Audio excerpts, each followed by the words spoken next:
Hello student, good evening all of you. तो आज हम लोग डिस्टेंस और डिस्प्लेसमेंट का लास्ट पॉइंट पढ़ लेते हैं। ठीक है, कल हमने सारे पॉइंट कवर कर लेते हैं, डिस्टेंस और डिस्प्लेसमेंट, और उसके साथ हमने वेलोसिटी और स्पीड के बारे में भी पढ़ा था। ओके, तो ध्यान रखना लास्ट का पॉइंट क्या लिखा है यहाँ पे। देखो यहाँ पे लास्ट का पॉइंट क्या लिखा है, मैं थोड़ा सा इसको रीड कर लेता हूँ। ओके, चलिए। It is not necessary that distance will be zero if displacement is zero. अगर डिस्प्लेसमेंट जीरो हो रहा है तो डिस्टेंस जीरो होना ये कोई ज़रूरी नहीं है। अब इसका मतलब क्या बनता है, इस पॉइंट को मैं समझा देता हूँ आपको। चलिए कुछ डायग्राम लेकर समझा देता हूँ।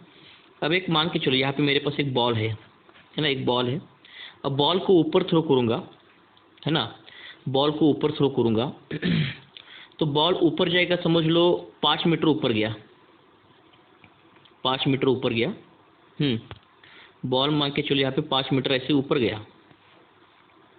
चलो इसको अच्छे से दिखा देता हूँ मैं, है ना। बॉल 5 मीटर ऐसे ऊपर गया, यानी मैं यहाँ पे इनिशियल पॉइंट 1 बोलूँगा और फाइनल पॉइंट 2 बोल दूँगा यहाँ पे, करेक्ट। और 5 मीटर ऊपर जाके फिर से वो नीचे आने शुरू करेगा under the force of gravity. तो अब हम लोग डिस्टेंस निकालेंगे। अब देखो, डिस्टेंस एक एडिटिव क्वांटिटी होती है। डिस्टेंस को सिर्फ जो एक्चुअल पाथ है उस पाथ के वैल्यूज़ को, लेंथ को आपको ऐड करते जाना है। तो बताओ, पहले ऑब्जेक्ट 1 to 2 जाएगा, पहले ऑब्जेक्ट कैसे जाएगा, 1 to 2 जाएगा। तो 1 to 2 जाने में कितना डिस्टेंस कवर किया उसने, 5 मीटर का किया, प्लस फिर वो 2 to 1 आएगा, फिर भी डिस्टेंस कितना कवर कर रहा है, 5 मीटर कर रहा है, यानी टोटल डिस्टेंस उसने कितना कवर कर दिया, 10 मीटर। और ध्यान देना बच्चों, मैं डिस्टेंस के लिए डी लिख रहा हूँ, इसको तरफ ध्यान देना, डिस्टेंस के लिए मैं डी लिख रहा हूँ। ओके, अगर डिस्प्लेसमेंट निकालना होगा तो डिस्प्लेसमेंट एक वेक्टर क्वांटिटी होती है, तो उसको प्लस माइनस लिखना ज़रूरी होता है। तो आपको कार्टेशियन कोऑर्डिनेट्स मालूम है ना, प्लस माइनस। तो जिस डायरेक्शन में जाओगे उस डायरेक्शन के हिसाब से आपको प्लस माइनस लिखना पड़ता है। अब ध्यान से सुनना, अब जब ऑब्जेक्ट पॉइंट नंबर 1 to 2 जाएगा तो वो जा रहा है अलॉन्ग पॉजिटिव वाई एक्सिस। कहाँ पे जा रहा है, अलॉन्ग पॉजिटिव एक्सिस। तो पॉजिटिव एक्सिस पर आपको ऑब्जेक्ट का डिस्प्लेसमेंट लिखना पड़ेगा +5 मीटर। कितना लिखना पड़ेगा, +5 मीटर।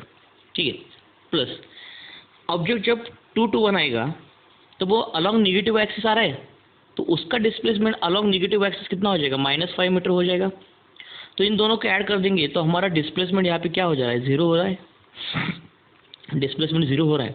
तो इसका मतलब अगर डिस्प्लेसमेंट 0 हो रहा है तो ये कोई ज़रूरी बात नहीं कि डिस्टेंस भी 0 हो जाए। और फिलहाल डिस्प्लेसमेंट जब 0 होता है तो डिस्टेंस 0 होना ये कोई ज़रूरी बात नहीं है, ध्यान रखना। और डिस्प्लेसमेंट जो होता है ना, वो shortest distance between initial and final point होता है। तो हमेशा याद रखना, पार्टिकल ने जहाँ से शुरुआत किया था 1 से, फिर से अगर वापस घूम के अगर 1 पर आ गया ना तो उसका डिस्प्लेसमेंट हमेशा 0 हो जाएगा, है ना। यानी इनिशियल और फाइनल पॉइंट अगर सेम रहेंगे तो डिस्प्लेसमेंट हमारा 0 होता है। ठीक है,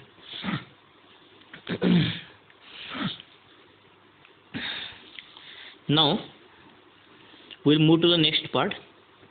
चलिए यहाँ पे हमने क्या लिखा था देखते हैं हम लोग। ओके, यहाँ पे क्या लिखा है, it is not necessary that distance will be 0 if displacement is 0।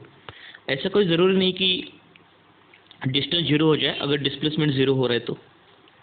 ठीक है, अब उसके आगे का पॉइंट हम लोग पढ़ लेते हैं यहाँ पे। देखो आगे का पॉइंट क्या है, अगर डिस्टेंस 0 हो गया तो डिस्प्लेसमेंट कंपलसरी 0 हो सकता है। अगर डिस्टेंस 0 होगा तो डिस्प्लेसमेंट 0 होगा ना। कैसे, मैं आपको बताऊंगा। ठीक है, अब देखो, अब यहाँ पे एक बॉल है, ग्राउंड पर खड़ा है ना। मैंने इस पर कुछ फोर्स ही नहीं लगाया तो बॉल अपनी जगह से हिलेगा नहीं। तो बॉल किस में, अब रेस्ट में है ना, रुका हुआ है। बॉल रेस्ट पर होने का मतलब नो मोशन, बॉल में कोई मोशन ही नहीं है, उसको कोई स्पीड भी नहीं है ना, बॉल को कुछ स्पीड भी नहीं है। अगर बॉल में कुछ स्पीड ही नहीं है तो डिस्टेंस कहाँ से कवर करेगा। तो इस केस में डिस्टेंस 0 हो जाएगा। अगर डिस्टेंस 0 हो गया तो ऑटोमेटिकली डिस्प्लेसमेंट भी 0 हो जाएगा ना, फिर ऑटोमेटिकली डिस्प्लेसमेंट भी क्या हो जाएगा, 0 हो जाएगा। तो यही बोलने की कोशिश वो कर रहा था। ध्यान रखना, डिस्टेंस 0 हो सकता है अगर बॉडी मोशनलेस है, कोई मोशन ही नहीं है, उसका स्पीड 0 है, तो उस केस में तो डिस्टेंस 0 हो जाएगा और ऑटोमेटिकली आपका डिस्प्लेसमेंट 0 हो जाएगा। हाँ, लेकिन डिस्प्लेसमेंट जीरो हो गए तो डिस्टेंस जीरो हो जाएगा, ये कोई ज़रूरी बात नहीं है, ये ध्यान रखना इसकी तरफ। नाउ तो हमने ये वाला पॉइंट कवर कर दिया यहाँ पे।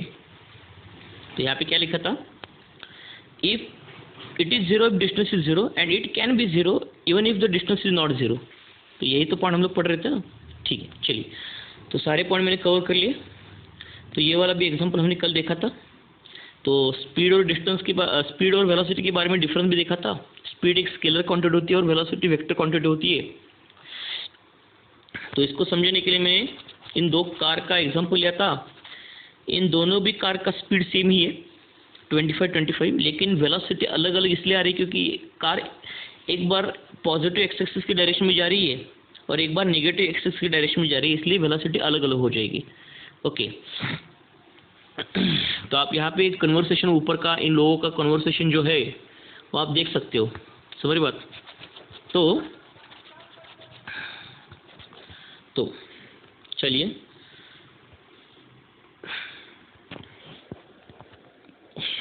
आगे बढ़ते हैं। Now today we are going to study a new point that is known as acceleration. क्या होगा नया पॉइंट हमारा, acceleration. Very very interesting point. अब एक्सेलरेशन क्या होता है इसके बारे में हम लोग पढ़ेंगे। देखिए व्हाट इज दिस एक्सेलरेशन, ठीक है। अब एक्सेलरेशन के बारे में हम लोग पढ़ लेते हैं। देखो बच्चों, जब एक्सेलरेशन ये वर्ड लिख लेता हूँ मैं, एक्सेलरेशन यानी स्मॉल ए। अब जो एक्सेलरेशन होता है उसका फॉर्मूला होता है, डेफिनेशन होता है change in velocity divide by change in time. तो ध्यान रखना, एक्सेलरेशन आने के लिए वेलोसिटी चेंज होना चाहिए विथ रिस्पेक्ट टू टाइम। जब भी वेलोसिटी चेंज होते रहेगा विथ रिस्पेक्ट टू टाइम, तब आपको क्या मिलेगा, एक्सेलरेशन मिलेगा। समझ बात। इसको मैं समझने के लिए एग्जांपल ले लूँगा, उससे आपको समझ में आएगा इजीली, है ना। तो एग्जांपल से हम लोग इसको समझ लेते हैं। ओके, उससे पहले मैं आपको चेंज का मतलब क्या होता है दिखा देता हूँ, ठीक है। मान के चलो एक्सेलरेशन में मैंने ए लिखा है ना, तो चेंज इन वेलोसिटी को बच्चों मैथमेटिक्स के टर्म में कैसे लिखा जाता है, डेल्टा। इस नोटेशन को क्या बोलते हैं, डेल्टा। चेंज इन वेलोसिटी को लिखते हैं delta we upon delta T. अब आपको स्कूल से मालूम होगा कोई भी चेंज कैसे लिखा जाता है, final value minus initial value. अब देखो वेलोसिटी चेंज हो रही है ना, तो ऑब्जेक्ट का कुछ तो फाइनल वैल्यू होगा v2, यानी फाइनल वेलोसिटी v2 होगा, minus initial velocity v1 divide by final time t2 minus initial time t1। बस चेंज का मतलब होता है final value minus initial value. तो फाइनल वैल्यू को मैंने v2 और t2 माना और इनिशियल वैल्यूज को मैंने v1 और t1 माना, ठीक है। इसका मैं आपको एग्जांपल लेके समझाता हूँ कि how we can understand the acceleration. तो change in velocity upon change in time, इस तरीके से हम लोग पढ़ सकते हैं। देखिए मैं इसके लिए एक एग्जांपल लेके आपको समझा देता हूँ। वो एग्जांपल क्या है हम लोग देखेंगे, देखिए अभी, ठीक है। अब देखो यहाँ पे एक बच्चा दौड़ रहा है, यहाँ पे बच्चे दौड़ रहा है। अब स्टार्टिंग के केस में हम लोग क्या करेंगे, देखो बच्चा यहाँ पे पहली फर्स्ट पोजीशन पर खड़ा है ना, बच्चा यहाँ पे फर्स्ट पोजीशन है ना। तो उसके बाद ये सेकंड पोजीशन पर आ गया, फिर उसके बाद ये दिख रहा है ना आपको थर्ड पोजीशन और फोर्थ पोजीशन पर आ रहा है, करेक्ट। सॉरी बस। अब देखो बच्चे का स्पीड बढ़ते जा रहा है ना, बढ़ते जा रहा है। तो मैं क्या करूँगा, कोई तो दो केसेस कंसिडर कर लूँगा। दो केसेस ये होगा, अब ये बच्चा जो यहाँ पे आपको दिख रहा है, इसका इनिशियल स्पीड होगा, वेलोसिटी होगा 0, अभी दौड़ना शुरू ही कर रहा है। और इनिशियल टाइम में मान लेता हूँ, देखो बच्चे का जो अब यहाँ पे फर्स्ट पोजीशन और सेकंड पोजीशन, तो फर्स्ट पोजीशन पर बच्चे का जो वेलोसिटी है उसको बोल देता हूँ 0, मान के चलता हूँ ना 0 है, अभी वो दौड़ना शुरू करने वाला है 0 मीटर पर सेकंड, बराबर। अब ये जो सेकंड पोजीशन आपको बच्चे का दिख रहा है, ये जो वेलोसिटी है मान के चलो उसको मैं बोलूँगा, उसका अगर वेलोसिटी हो गया, 1 मीटर पर सेकंड, ठीक है। हम लोग मान लेंगे कि इनिशियली बच्चा जो दौड़ने के शुरू कर रहा है तब टाइम था 0 सेकंड, टाइम था 0 सेकंड, और 1 मीटर की वेलोसिटी पाने के लिए उसको कुछ टाइम लगा रहा है, मान के चलो 1 सेकंड, तो t2 हमारा फाइनल टाइम हो जाएगा बराबर। तो आप देख पा रहे हो यहाँ पे वेलोसिटी चेंज हो रहा है टाइम के साथ। इनिशियल वेलोसिटी कितना था 0 मीटर पर सेकंड, बाद में उसका वेलोसिटी बढ़ गया, कितना हो गया 1 मीटर पर सेकंड। इसका मतलब बच्चा क्या कर रहा है, स्पीडिंग अप हो रहा है ना, यानी उसका स्पीड या वेलोसिटी बढ़ते जा रहा है। समझ रहे बात। तो वेलोसिटी का इनिशियल वैल्यू यहाँ पे 0 मीटर पर सेकंड था, फाइनल वैल्यू था 1 metre per second, initial time था 0 सेकंड, फाइनल टाइम था 1 सेकंड। सपोज मैं ये एग्जांपल ले रहा हूँ, बच्चों ध्यान रखना है इसकी तरफ, एग्जांपल कंसीडर कर रहा हूँ मैं। तो मिल गया हमको v2 और v1 की वैल्यू मिल गई, t2 और t1 की वैल्यू मिल गई। तो इससे हम लोग आसानी से एक्सेलरेशन को निकाल सकते हैं। तो देखो ये वाला मैंने फॉर्मूला यहाँ पे लिखा था, तो इससे हम लोग एक्सेलरेशन आसानी से निकाल सकते हैं। उस बच्चे का एक्सेलरेशन कितना है, तो देखो acceleration is equal to final value velocity कितनी थी 1 metre per second, minus initial velocity कितनी थी 0 मीटर पर सेकंड, ठीक है। फाइनल टाइम कितना था 1 सेकंड मैंने मान लिया था, इनिशियल टाइम कितना था 0 सेकंड था। तो इसको आप सॉल्व करो, इसको सॉल्व करने के बाद ऊपर का डिफरेंस कितना आएगा 1 और नीचे का डिफरेंस 1 आएगा, तो आंसर होगा हमारा 1। और जो एक्सेलरेशन का बच्चों यूनिट जो होता है ना वो होता है मीटर पर सेकंड स्क्वायर। ध्यान रखना एक्सेलरेशन का यूनिट जो होता है ना वो होता है मीटर पर सेकंड स्क्वायर, ठीक है। कैसे मीटर पर सेकंड स्क्वायर, तो आप देख सकते हो वेलोसिटी किस में लिखा है, मीटर पर सेकंड में लिखा है, टाइम किस में होगा, सेकंड में होगा, करेक्ट। अब देखो ये वाला सेकंड इसके साथ मल्टीप्लाई हो जाएगा, तो फाइनली एक्सेलरेशन का यूनिट क्या हो जाएगा, metre per second square, metre per second square, ठीक है। तो ध्यान रखना कि अगर आपको एक्सेलरेशन चाहिए तो वेलोसिटी को चेंज होना पड़ेगा, वेलोसिटी को चेंज होना पड़ेगा। जब तक वेलोसिटी चेंज नहीं होगी तब तक आपको एक्सेलरेशन नहीं दिखेगा। इसके लिए कुछ हम लोग और एग्जांपल प्रैक्टिस करेंगे। देखो यहाँ पे मैं एक कार का एग्जांपल ले लेता हूँ, है ना, कार का मैं यहाँ पे एग्जांपल ले लेता हूँ, है ना। तो मान के चलो इनिशियली कार का स्पीड है 0 मीटर पर सेकंड और इनिशियल टाइम मैंने मान लिया 0 सेकंड का, ओके। उसके बाद कार स्टार्ट हो गई और कुछ टाइम के बाद कार को कुछ स्पीड आ गया। अगर मान के चलो कार को स्पीड आ गया 10 मीटर पर सेकंड और उसके लिए आपको टाइम लग रहा है कुछ, तो मान के चलो मैं इसको बोल रहा 5 सेकंड, है ना। कार ने 5 सेकंड में 10 मीटर पर सेकंड का स्पीड अचीव कर दी, तो कार का एक्सेलरेशन क्या होगा, चेंज इन वेलोसिटी, यानी ये जो आपको वैल्यूज दिख रही है ये फाइनल वैल्यूज है और ये क्या है इनिशियल वैल्यूज है। तो फाइनल वैल्यू क्या है वेलोसिटी की, change in velocity 10 metre per second minus initial velocity क्या है 0, फाइनल टाइम क्या है 5, इनिशियल टाइम क्या है 0। तो हमारा जो एक्सेलरेशन होगा वो होगा 2 मीटर पर सेकंड स्क्वायर। ध्यान रखना सेकंड स्क्वायर नीचे आता है एक्सेलरेशन में, समझ रहे बात। और इस केस में एक्सेलरेशन आपको कैसे दिख रहा है, पॉजिटिव दिख रहा है। अब आप बोलोगे कि सर एक्सेलरेशन को आप पॉजिटिव क्यों लिख रहे हो। अरे भाई पॉजिटिव लिखना पड़ेगा हमको, क्यों लिखना पड़ेगा मैं आपको समझा देता हूँ।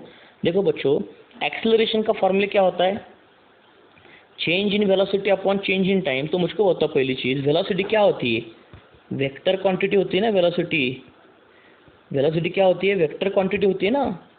तो वेक्टर क्वांटिटी को डायरेक्शन चाहिए, अगर वेलोसिटी वेक्टर क्वांटिटी है तो एक्सेलरेशन भी ऑटोमेटिकली वेक्टर क्वांटिटी बन जाएगा।